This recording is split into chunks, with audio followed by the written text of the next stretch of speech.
ये कोई साधारण समय नहीं है। ये वो युग है जहां सत्य दबा दिया गया है और झूठ को ही पहचान बना लिया गया है। धरती पर धर्म अब केवल शब्दों में रह गया है और अधर्म मनुष्य के हर कर्म में उतर चुका है। जब द्वारिका का प्रकाश समुद्र में विलीन हुआ, तभी कलियुग ने इस संसार में अपने चरण रख दिए। शुरुआत शांत थी, जीवन आगे बढ़ रहा था, शहर फैल रहे थे और मनुष्य को लग रहा था कि वो प्रगति कर रहा है। पर यह प्रगति आत्मा की नहीं, केवल सुविधाओं की थी।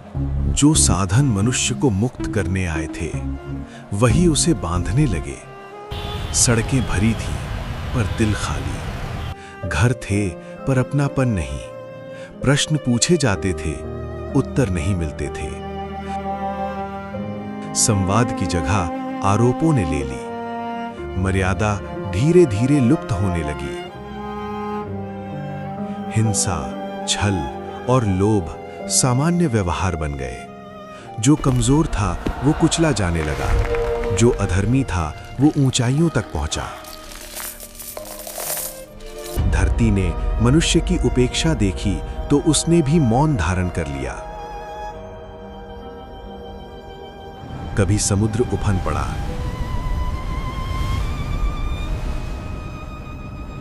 कभी भूमि फट गई। जब इंसान संभलने की कोशिश करता, तभी कोई नई आपदा उसकी परीक्षा ले लेती। इसी अराजकता में मनुष्य ने एक नई शक्ति को जन्म दिया, कृत्रिम बुद्धि।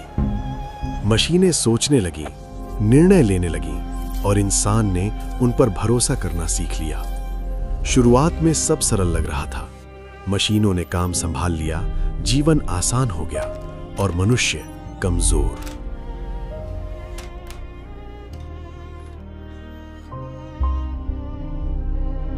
धीरे धीरे रिश्तों की जगह मशीनों ने ले ली।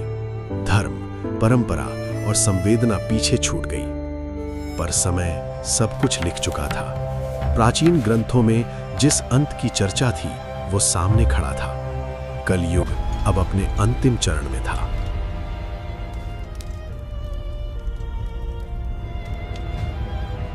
प्रकृति ने अपना संतुलन खो दिया।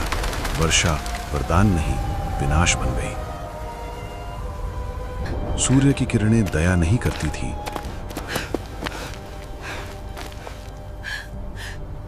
मनुष्य भूख और भय में अपनी मर्यादा भूल चुका था। गंगा, जो कभी शुद्धि का प्रतीक थी, अब मौन और लाल थी। वो जानती थी उद्धार आएगा, क्योंकि जब अंधकार असहनीय हो जाता है, तभी अवतार जन्म लेता है। कलयुग की छाया से दूर एक स्थान अब भी स्वच्छ था, शंभला।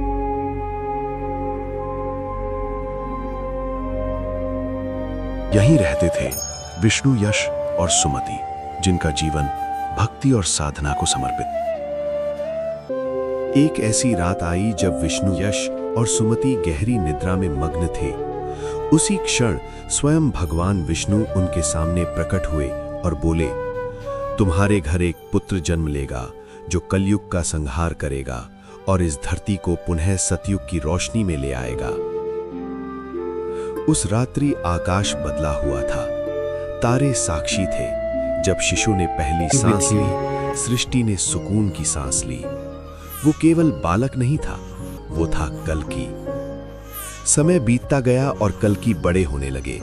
उनका बचपन खेल-कूद, हंसी और चंचलता से भरा था, पर उनके भीतर ये एहसास गहरा होता जा रहा था कि उनका जन्म किसी महान उद्देश्य के लिए हुआ है। कलयुग के अंत के लिए उन्हें मार्गदर्शन चाहिए था, इसलिए सातों चिरंजीवी उनके पास आए।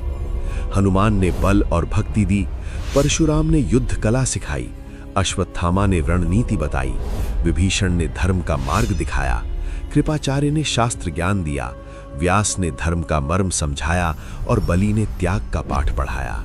अब कल्कि धर्म के रक्षक बन चुके थे। युद्ध का समय आ गया। कलि के साथ खड़े थे उसके दो भयानक वीर, कोक और विकोक। दोनों की शक्ति साधारण नहीं थी। कोक का प्रहार पर्वतों को चूर चूर कर सकता था, और विकोक की माया मृतकों तक को खड़ा कर देने की क्षमता रखती थी। युगों से अंधकार की रक्षा करने वाले ये दोनों योद्धा कली के सबसे भरोसेमंद अस्त्र थे। रणभूमि में जब कल्कि ने पहला प्रहार किया तो लगा जैसे उसका प्रभाव शून्य में विलीन हो गया हो। दूसरा वार भी निष्फल रहा। क्षण भर के लिए ऐसा प्रतीत हुआ मानो अधर्म अजेय हो गया हो। पर उसी क्षण कल्कि के अंतःकरण में अश्वत्थामा का उपदेश गूंज उठा। जब दो साए मिलकर युद्ध करें तो उन्हें बल से नहीं विवेक से अलग किया जाता है। उन्होंने कोक और विकोक को एक साथ चुनौती देने के स्थान पर दोनों को अलग अलग दिशाओं में फेंक दिया। जैसे ही उनका संयोजन टूटा, उनकी शक्ति भी बिखर गई। एक क्षण में वे दोनों धराशायी हो गए। अपने सबसे शक्तिशाली योद्धाओं को गिरते देख कली क्रोध से उन्मत्त हो उठा।